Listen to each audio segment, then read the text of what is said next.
Pihak Pelni Cabang Ambon hingga kini masih lakukan penyelidikan penyebab KM Sabuk Nusantara 106 gagal sandar dan menabrak permukiman warga.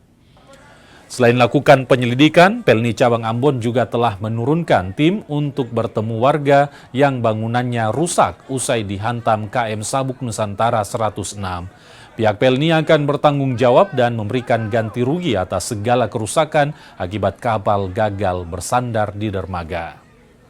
Dari untuk kejadian ataupun sebab apanya kami belum mendapat informasi yang detail, namun secara komunikasi, koordinasi dengan pihak-pihak terkait di Banda, bahkan dengan kami juga komunikasi dengan pusat, bahwa kami menunggu informasi lebih lanjut terhadap kejadian yang menimpa kapal Sanus 106 di Banda. Iya, insya Allah kami juga namanya ini musibah, tapi itu berdampak kepada rumah warga, kami akan bertanggung jawab semua.